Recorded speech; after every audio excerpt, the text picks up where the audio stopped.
Hello, we are Group 3 of Summer 2026. Uh, these are our major hardware components. The biggest one that's most obvious, is our Yagi-Uda antenna. This is what's actually going to beam the power from our SX1262 function generator to our power harvesting board. We'll start up here. This is all of the major power components. We have our TPS 63070 DC to DC converter.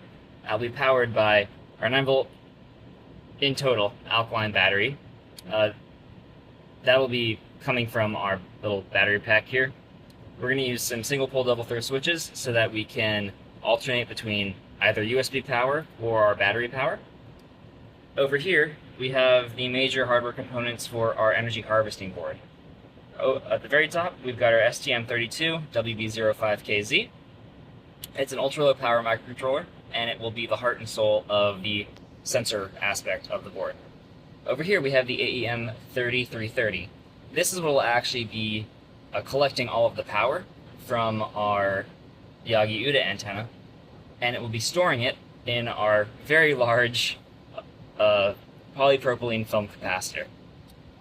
Over here we have our two major sensors. We have the SHT41 and the LMT70. The SHT41 is a humidity and temperature sensor, and the LMT70 is an analog temperature sensor. Down here we have some mixed components. We have the diodes for our rectification. These are ultra-low forward voltage diodes, and what's very interesting about them is that their series capacitance is sub-picofarad, which makes them very important because as capacitance goes up, the efficiency of a rectifier goes down. Over here we have the STM32 WB55s. These are going to be what controls our transmitter board, and everything, pretty much every part of the project will flow through this microcontroller. And then we have our SX1262 function generator. This is actually what's going to be generating the power signal that will flow through our antenna and powers the AEM3330 in the harvesting board.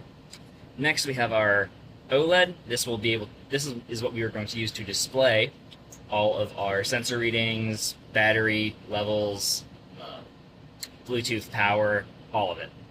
And then we have our Bluetooth antennas. This is what's going to be used to transmit the data between our sensor node and our handheld transceiver. Here we've got our 950 megahertz subsystem for transmit power to the wireless harvesting board.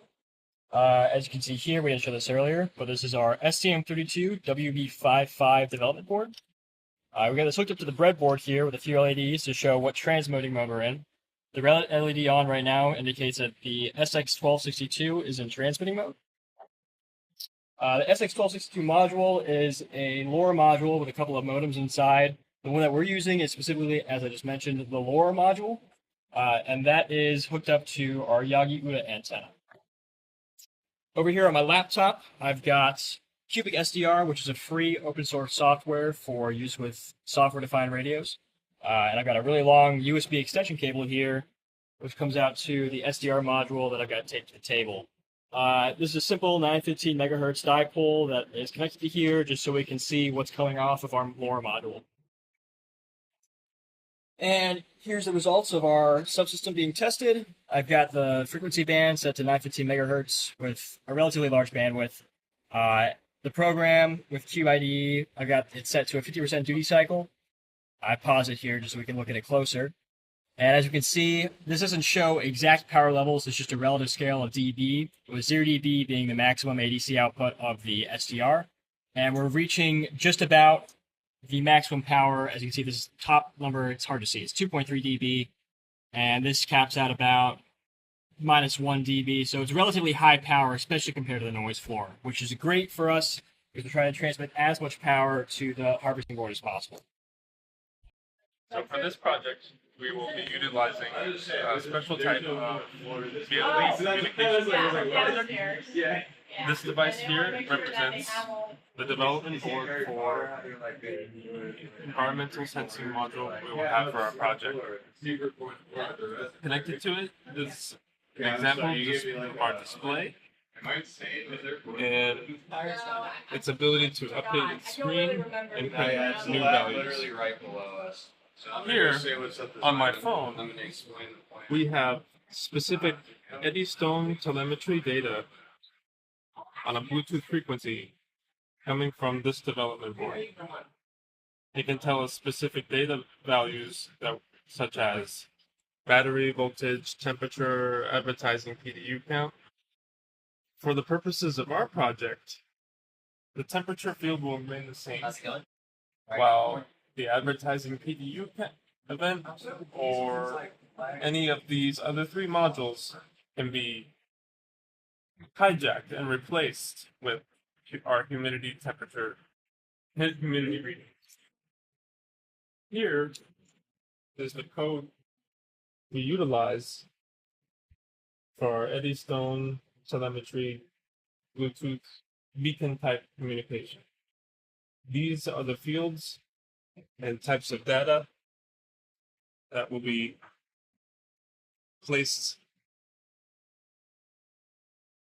and shown in our display for our handheld transceiver device. This is our power regulator testing board. It's got the power regulator actually on it. Then we have our battery pack and USB and two switches. So this switch back here selects whether or not you want to use USB power or battery power. And then this switch right here actually is what turns on our power regulator switch. So we got, right now, we're on the battery setting, USB, and then we can turn it off in this setting or on. So if we were to measure our output voltage right now, we get about 3.3 volts. So this is the selection switch. Both battery and USB regulate to 3.3 volts, so this shouldn't change anything. Yep. And then on the back side we have our actual power switch, so this should turn off the regulator. And there the voltage drops.